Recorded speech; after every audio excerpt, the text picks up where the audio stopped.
இதனால் ஹரிஷின் திருமண வாழ்க்கையில் பிரச்சனை வரும் என்று நினைத்தவன் உடனே போய் சந்தனாவை பார்த்து இது எப்படி நடந்துச்சுன்னு அவளுக்கு சொல்லு என்று கூறி ஹரிஷை அனுப்பி வைத்தான்.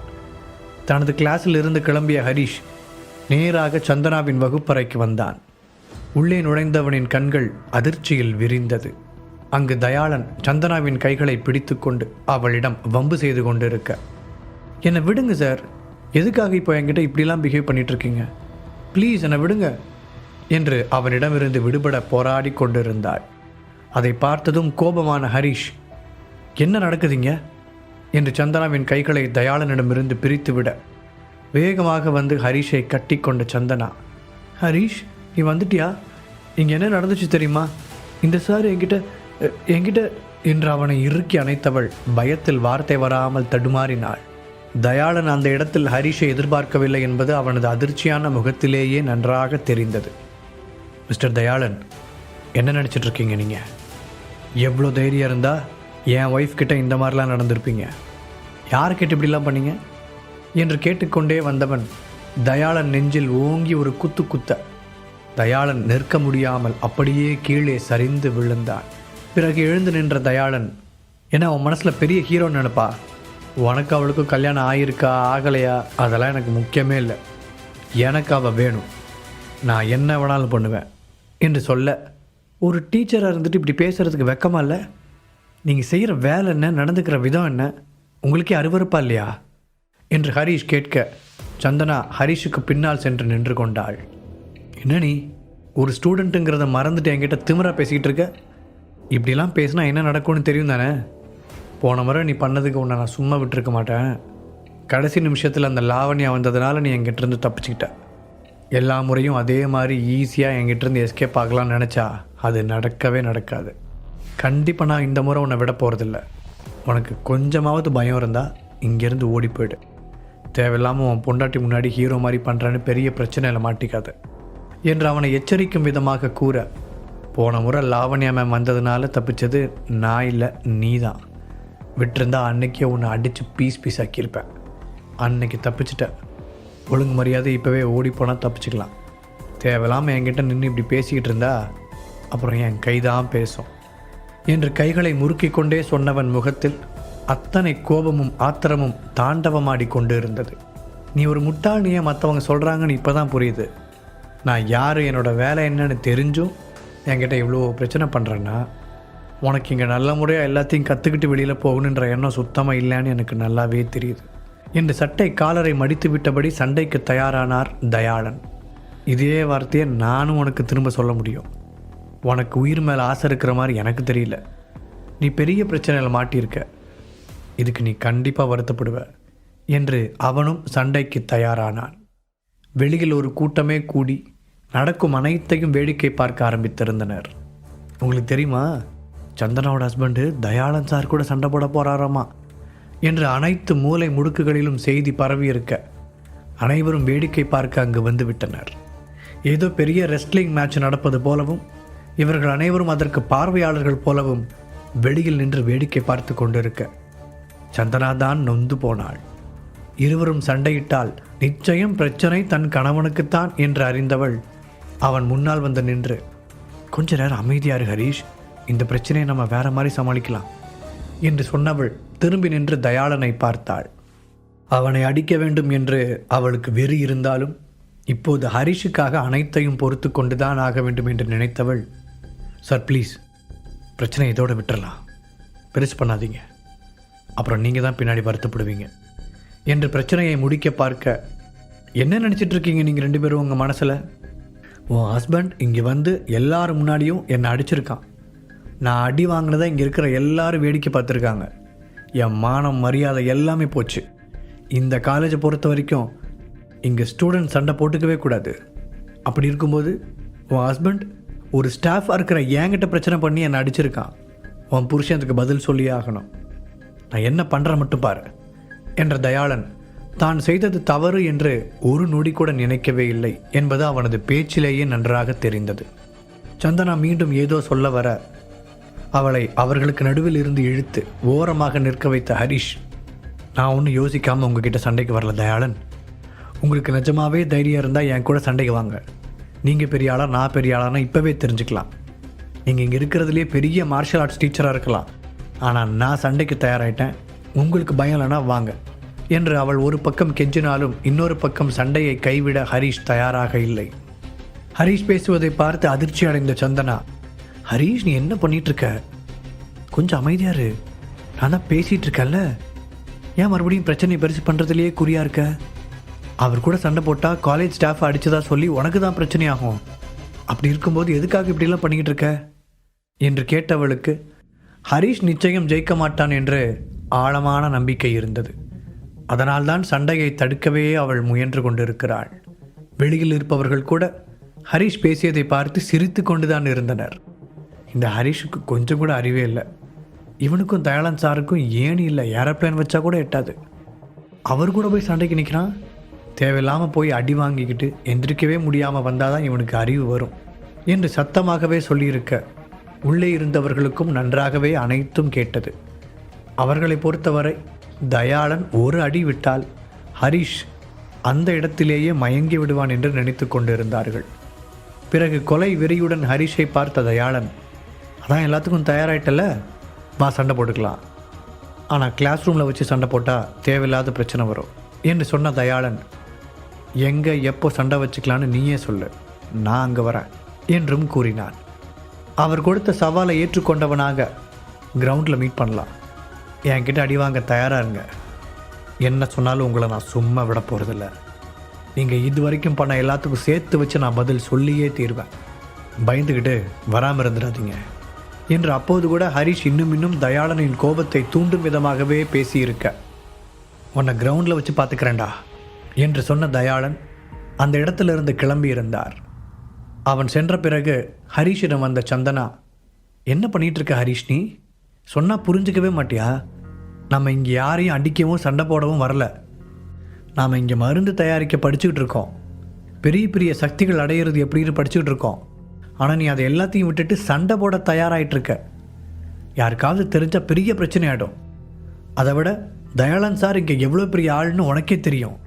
அவரை பகைச்சிக்கிட்டு நம்மளால் எதுவுமே பண்ண முடியாது, அதை முதல்ல புரிஞ்சுக்கோ என்று அவள் பதட்டத்தில் ஏதேதோ பேசிக்கொண்டே இருக்க, கொஞ்சம் அமைதியாரு சந்தனா, நான் சொல்கிறத முதல்ல கேளு. அவருக்கு நம்ம மேலே கோபம் இருக்கிறது உண்மைதான், ஆனால் லாவண்யா மேடம் நம்ம பக்கம் இருக்காங்க, அவங்க நிச்சயம் நமக்கு உதவி பண்ணுவாங்க. அவங்க இருக்கிற வரைக்கும் நாம் இந்த ஆளை பார்த்தெல்லாம் பயப்பட தேவையில்லை. அதுவும் இல்லாமல் இவனை இப்படியே விட்டு வச்சா உங்ககிட்ட மறுபடியும் இதே மாதிரி பிரச்சனை பண்ணிகிட்டு இருப்பான். இவனுக்கு சரியான பாடத்தை நான் கற்றுக் கொடுத்தே தீருவேன்.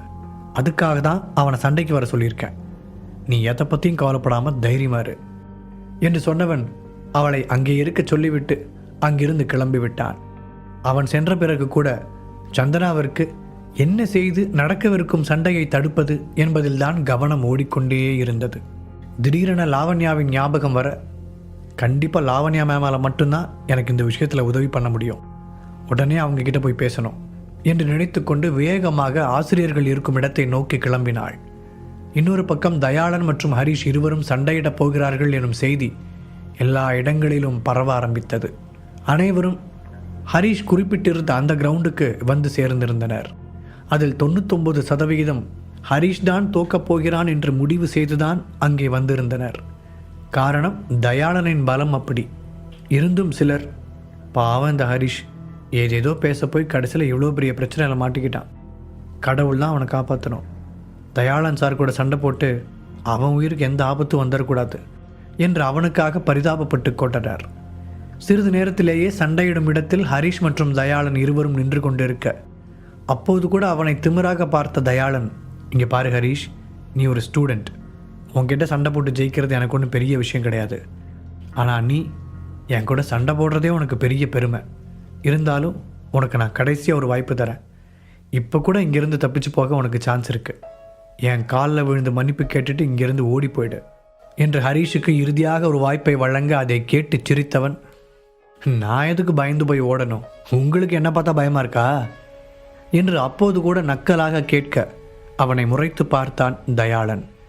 இருவரும் சண்டை கோழிகளாக எதிரெதிராக சிலிர்த்து கொண்டு நிற்க, அடுத்து என்ன நடக்கப் போகிறது என்பதை பார்க்க எல்லோரும் ஆர்வமாக இருந்தனர். காரணம், ஹரீஷ்க்கு கூட தயாளனின் பலம் என்ன என்று தெரியும்.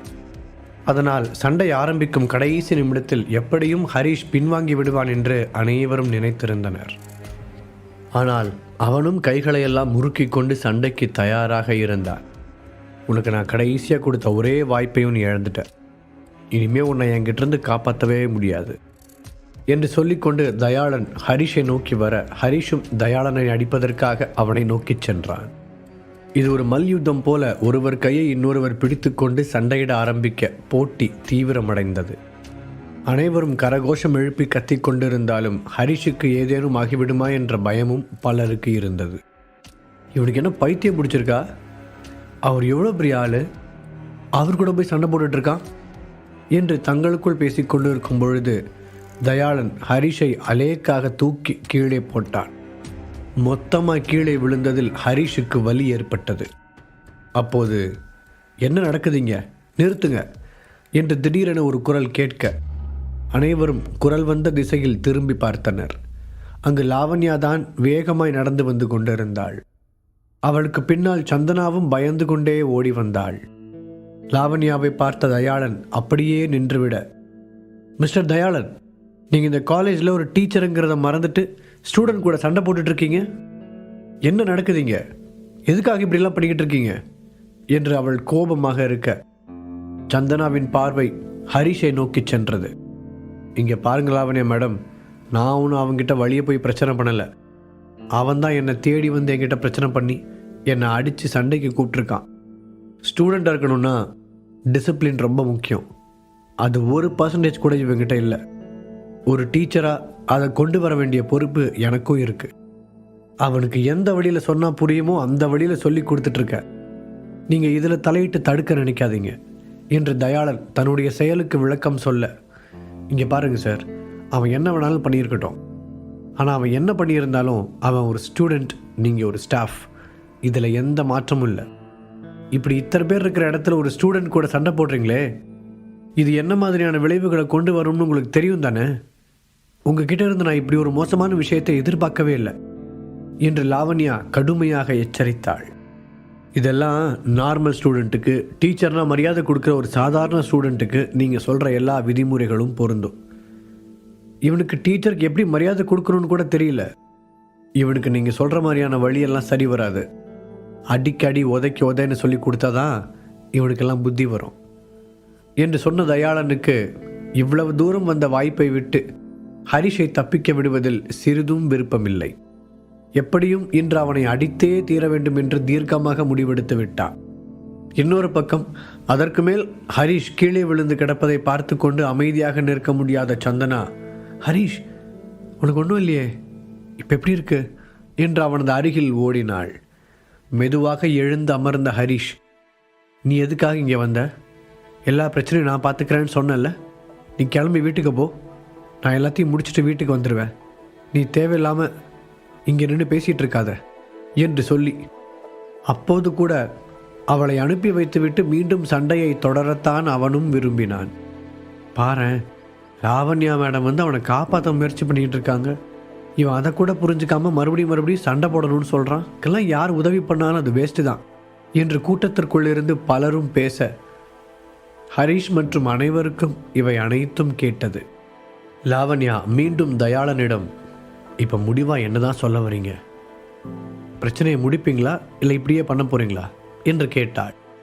இதில் முடிவாக சொல்கிறதுக்கு என்ன மேடம் இருக்குது? நான் தான் ஏற்கனவே சொல்லிட்டேனே. இதை எப்படி சரி பண்ணணுமோ அப்படி சரி பண்ணிக்கிறேன். நீங்கள் எதுக்காக மறுபடியும் கேள்வி கேட்டுட்ருக்கீங்க? நான் எக்காரணத்தை கொண்டு இந்த பிரச்சனையை இப்படியே விட போகிறதில்ல என்று மீண்டும் மீண்டும் அதையே பேசிக்கொண்டு இருந்தான் தயாளன். பிறகு பெரும் அதிர்ச்சியுடன் லாவண்யா, சரிங்க சார், நீங்கள் சொல்கிற மாதிரியே எல்லாம் வச்சுக்கலாம். இப்போ என்ன பண்ணால் இந்த பிரச்சனையை முடிப்பீங்க? உங்களுக்கு என்ன தான் வேணும் என்று இதற்கு மேல் அவனிடம் மறைமுகமாக பேசினால் வேலைக்காகாது என்று இப்போது நேராகவே கேட்டிருந்தாள் அவள். சந்தனாவும் திரும்பி தயாளன் என்ன சொல்லப் போகிறான் என்பதைத்தான் பார்த்தாள். அவனை அடித்து துவைத்து தூக்கி வீசுவதால் எதுவும் ஆகப்போவதில்லை. அவன் செய்த தவறுக்கு தக்க தண்டனை கொடுக்க வேண்டும் என்று நினைத்த தயாளன், சரி, நீங்கள் இவ்வளோ தூரம் என்கிட்ட கெஞ்சி கேட்குறதுனால ஒரே ஒரு வாய்ப்பு தரேன். உங்கள் ஸ்டூடெண்ட் என்கிட்ட மன்னிப்பு கேட்க சொல்லுங்கள். எல்லாரும் முன்னாடியும் பொதுவாக மன்னிப்பு கேட்கணும். இனிமேல் இந்த மாதிரி பண்ண மாட்டேன்னு என்கிட்ட கெஞ்சி கேட்கணும். அப்படி கேட்டால் நான் மன்னிச்சிடுறேன், இதுக்கு மேலே அந்த காலேஜில் படிக்கலாம். அப்படி இல்லைனா நான் என்ன பண்ணணுமோ அதை பண்ணுவேன் என்று சாதாரணமாக தனது நிபந்தனையை கூறி ஹரிஷை பார்த்தான் தயாளன். தயாளன் கூறியதை கேட்டு அதற்கு லாவண்யா பதில் சொல்வதற்கு முன்னர், மேடம் என்ன பேசிகிட்டு இருக்கீங்க நீங்கள்? அதெல்லாம் ஒன்றும் வேண்டாம், யாரையும் மன்னிக்க வேண்டாம். என்ன ஆனாலும் இந்த ஆளுக்கிட்ட நான் மன்னிப்பு கேட்க போகிறதும் இல்லை. அதான் சண்டேன்னு வந்தாச்சுல, அதுக்கப்புறம் எதுக்கு சமாதானத்தை பற்றியெல்லாம் பேசிக்கிட்டு வந்து என் கூட சண்டை போட சொல்லுங்கள்.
பொறுமையாக பேசி எல்லாவற்றையும் சரி செய்ய முயற்சி செய்து கொண்டிருக்கிறாள்.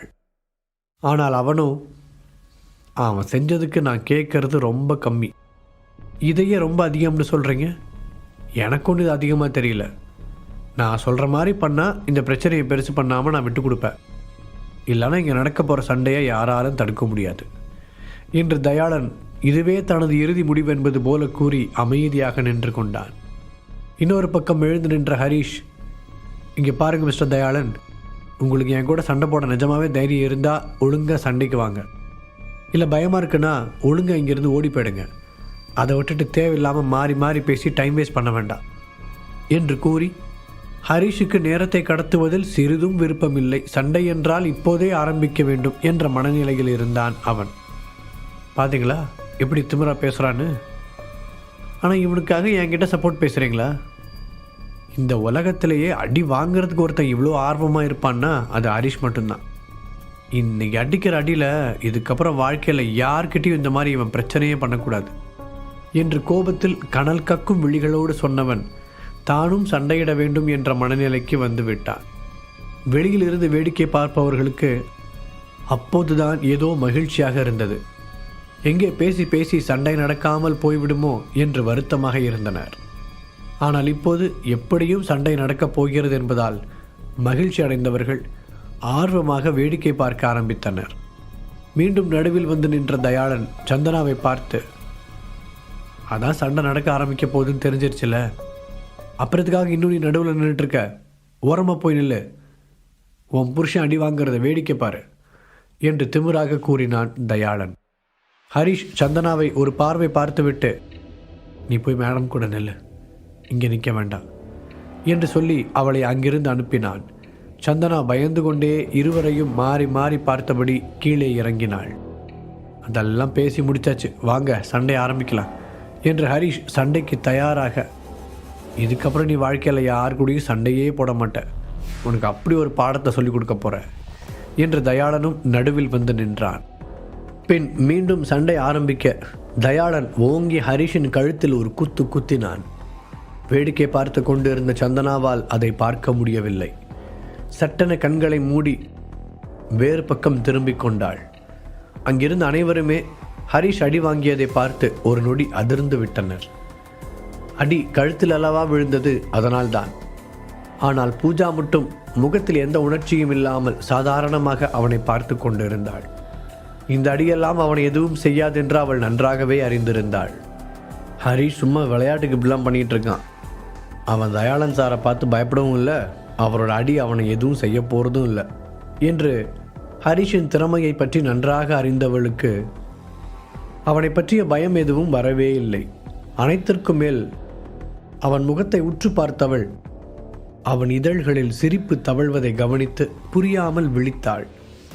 என்னாச்சு இவனுக்கு, எதுக்கு இப்போ சிரிச்சுக்கிட்டு இருக்கான் என்று குழப்பத்தோடு அவனையும் தயாளனையும் மாறி மாறி பார்த்தாள்.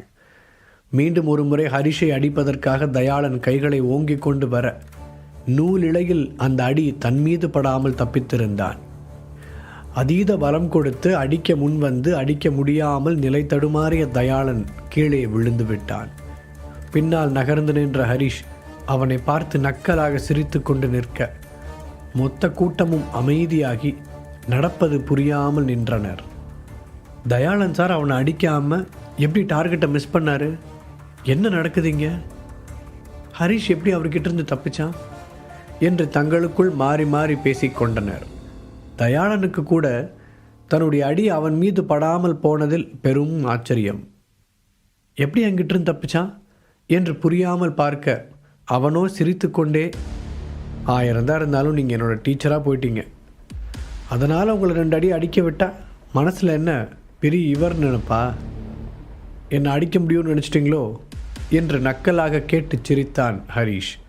இன்னொரு பக்கம் வெளியில் இருந்த கூட்டம் சார் அவனை விடாதீங்க என்று கத்திக்கொண்டே இருந்தது. அந்த கத்திய கூட்டத்தின் தலைவன் வைபவ் என்பதை சொல்லித்தான் தெரிய வேண்டும் என்று அவசியமில்லை. கொஞ்சம் கொஞ்சமாக இப்போது தயாளனுக்கு பயம் வந்தது.